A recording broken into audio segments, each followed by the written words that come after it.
So welcome back. Today we'll just continue with the collections and generics, I suppose.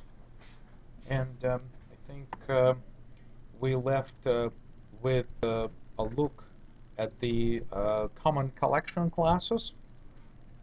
We talked about the possibility of using these objects in different situations. Um, what we're going to, and I think this was a good part of it as well, is that we said that oftentimes when you create a collection, one of the Java generics classes, collections such as ArrayList, you can actually use a list interface to communicate with objects beyond its creation. It comes with a number of benefits, and it makes your program more flexible. As you discover when you begin to code, write more code, you can discover that you can actually pass different types of collections to your methods, and they don't all have to be the same type of collection. But at the same time, if you're using the interface to talk to your object, it makes your code more flexible. So more on this later, of course. So let's actually look at what the generic class really is. So here's an example that's potentially, this is a class named box. So box becomes a wrapper for a value. And the way I picture it, I would think something like this. So a box class, we can, we want to imagine that we have an object which looks like a box, right? And it takes some memory. But all it does, it wraps itself around some value. And so that value is represented by lowercase t in this code fragment, right? So there is a value inside this box. And all that this box does is just like wraps itself around this smaller box. And it's called t. However, the design of box, so this is box at runtime.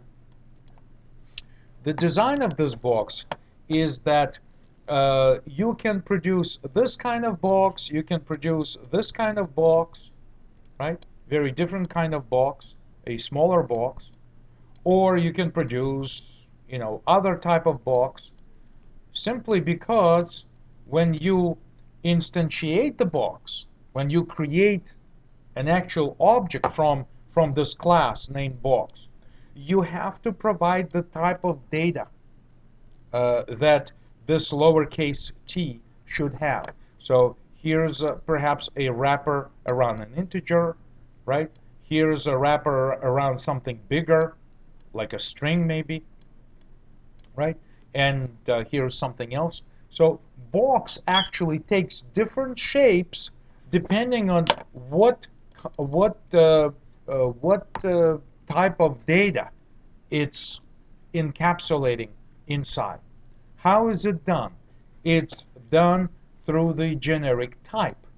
And the syntax for creating this class is no longer class and class name, but also using this pair of angled brackets and specifying t as a generic type, right? So it could be an integer, it could be a string, it could be some other object that you pass into it.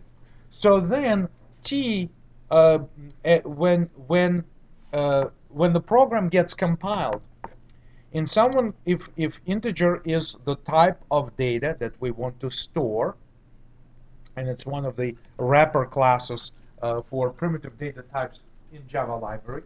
If you'd like to create a box that encapsulates this integer object, then essentially at compile time, this t is replaced with this.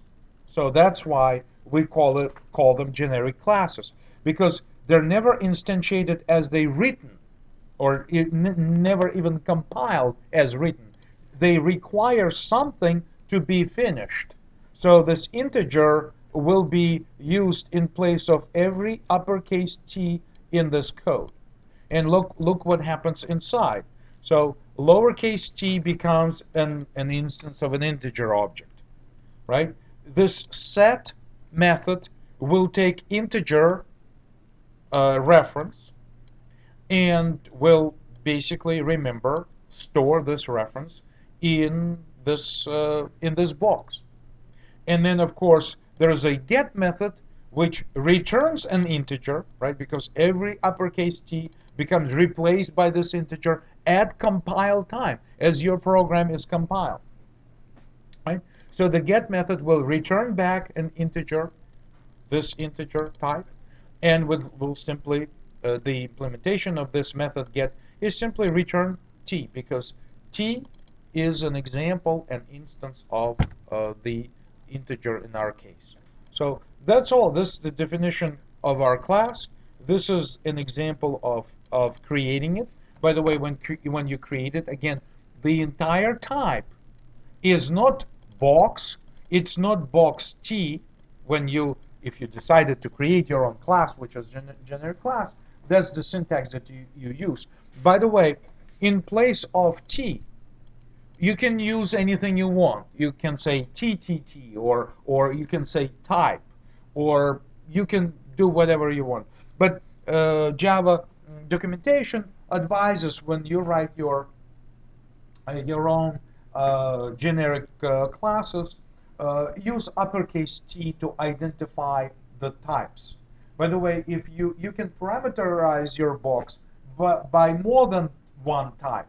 For example, box, and maybe this box will create an array of a certain objects. So maybe the second parameter will be the size or something like that. So there could be more complicated scenarios where you can use multiple types to parameterize your box by. Or perhaps I could, instead of box, I could have created a pair, right? A pair of two, and one type inside will be T, another one will be U. So TU would be another type. So again, the conventional advice is that you use uppercase T to specify this generic type. But you could say type instead of T, right? So it's your choice, but it's just conventional to use T. So then, uh, uh, also, we name this object integer box. Okay, it's just an artificial name. But in Java 7 and later, in the latest version of Java that was released a couple of years ago, what you get is that instead of repeating integer the second time to specify, it sort of like deduces this type simply by looking at this and realizing that, wait a minute, the type of object being created is a box of integer, box that encapsulates an integer, and therefore you can essentially reduce the syntax to just an empty set of angled brackets. They also call it a diamond, which I'm not very fond of it, because every time a new term is invented, it's just like one more thing to remember. But apparently it caught up with Java programmers, and so they like to refer to places where the default parameter type is specified by those two things. They call it like a diamond situation. So you can obviously use it, but I prefer to use angle brackets to refer to places where this type of syntax is used. So, and again, I don't know if C++ programmers are actually using the diamond, so that's why, it's very Java specific type of thing. So It's also officially the situation where the type is deduced from this set of empty angled brackets. The, the process of figuring it out by Java compiler is called type inference, an ability of compiler to determine the type by default. In our case, it should be an integer. So we are not going to program our own generic classes this semester, but it gives you an idea that you can create your own generic class, right? So here's the syntax, and that's the idea behind it. Create a class, parameterize it by something like this, and then use it as the type. But you don't know what type it is. It will be given to you when someone says, I want to create a box, and they have to specify what type that is.